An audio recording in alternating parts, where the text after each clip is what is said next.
Oh, recently in Fairfax County, Virginia, all those questions have come spilling out into the open because dozens of students belatedly found out they actually won academic honors, but no one told them when it would have mattered most. Nick Minnock covers Virginia politics for our affiliate WJLA. And Nick, conservative lawmakers are now calling this a statewide scandal, right? What happened here? You know, this is happening in Fairfax County. It's the most populous county in Virginia, one of the most populous counties in all of America.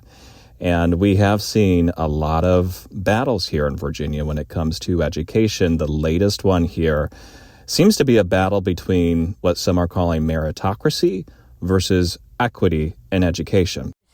Save merit! Save merit! Stop the sabotage! Stop the sabotage! It started with parents kind of uncovering this themselves. When my husband handed me this piece of paper that he had found in my son's room, I read it, and it says, he was awarded this National Merit Commended Scholar award. I was like, oh my gosh, this is wonderful. I'm so proud of him. The National Merit Scholarship has different tiers. There's commended students, semifinalist, finalist, and then award winners. And I mean, these are some of the top performing students in the country. And then I looked at it, and it was dated September of 2022. And I'm like, why am I finding out about this November 21st of 2022? The National Merit Scholarship Corporation sends out these notifications to public schools across the country. They tell public schools, hey, this is the only notification that a student will receive. So it is important for the school system to notify these students themselves. So I went and asked my son, I'm like, well, first of all, congratulations. I'm so happy for you. I'm so proud of you. This is wonderful. When did you get this? And he goes, I got it last week in my homeroom class. I said, last week? These parents learned that their commended students in Fairfax County were not notified in time for very important scholarship deadlines. It's usually in October, November. There are some early bird deadlines for scholarships, for college admissions. He said it was really strange. They just handed them out, and then all of us kids that got them in the class opened up our laptops and started editing our Common Apps for universities, like when they had applied to. And what we're seeing right now are parents who say these mistakes that happen in Fairfax County public schools could have cost these families thousands of dollars in scholarships. He still hasn't gotten into any schools, so we're still hoping and waiting. He's been rejected from a few. We're certain he's going to do great and do wonderful things, so I'm sure he's going to get into a great school. But at this point, we don't know.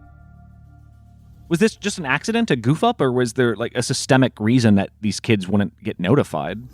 So the superintendent in Fairfax County is Michelle Reed, Dr. Reed. She says she wants to make this right. And so she has admitted that this is something that should not have happened.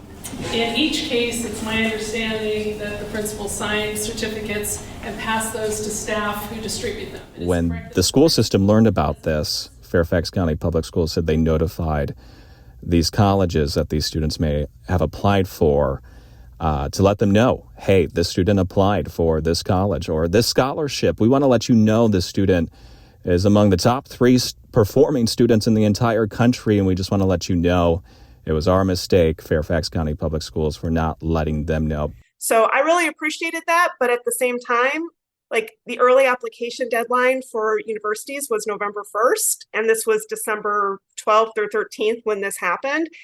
Some schools had already made their decisions. It was kind of late in the process for a lot of kids. Well, and immediately people started pointing to who was winning the honors versus who wasn't, right? This became divided along racial lines, it sounded like. I'm an immigrant from India. Like a lot of us, we're immigrants. And no matter who you are, you should not have anything stolen from a child. You had a lot of Asian American students who were commended for this national merit thing. And then you had a lot of Black and brown students who were not getting these awards. And so the question especially among Asian American parents seemed to be, are you trying to downplay my kids' achievements for sort of the sake of equity, of inclusion, of not wanting to hype these awards up? So I guess I'm wondering, with a Republican state house that's talked about, quote unquote, woke schools a lot, does that end up kind of being the driving force for this investigation? Right. So Fairfax County is very diverse. We're looking at Thomas Jefferson High School for Science and Technology. At least that's the first school we've been looking at. There is a large population at TJ, as it's called locally, of Asian students. And Fairfax County Public Schools revised their admissions policy, made some adjustments, and the goal for some was to make TJ more diverse. So in the class of 2025 at TJ, it's the most diverse, I think the school system said, ever. There are more Black students who will have been admitted into TJ as a result, more Hispanic, and also more white students too, and more females, but far fewer Asian students than before. We've been crying out loud saying that anti-Asian discrimination has been happening, not only just in TJ, but just overall. There's a lot of parents in Fairfax County who are Asian who reached out to the Attorney General to take a look at this. Today is the first step on a long journey to restore excellence, transparency, and merit to the #1 high school in the nation. There are 2 civil rights investigations going on into the admissions policy that we just talked about, and then a separate civil rights investigation into Fairfax County Public Schools. This investigation started first at TJ. Every American, every Virginian should be outraged that a child in Virginia today is being denied their dreams because of their racial background. And then when we learned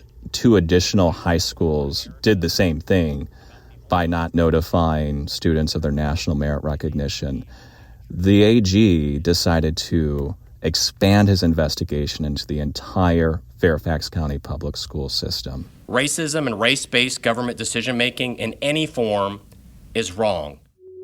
I have to be careful about how much I say because we're in the middle still of this review. Dr. Reed, the superintendent in Fairfax County, has been meeting with parents.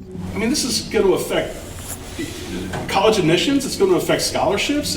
It could cost a family tens of thousands of dollars in scholarship money. It's huge. Some parents saying, look, just imagine if your kid did everything right and they were commended and just not being notified by the school system. I'm sorry, I just don't believe that they didn't know what is normal process. And then there was another man who our reporter Kevin Lewis asked him that evening. Do you have more confidence in the school system following tonight's meeting? I think it's a wait and see. We'll have to wait and see. And it's always interesting to me when conversations that clearly take place behind closed doors and families across the country or across this county, for instance, end up kind of all coming out, whether this was an accident or not, just kind of spill out at these parent-teacher meetings. All right, Nick Minnock from WJLA, thank you so much.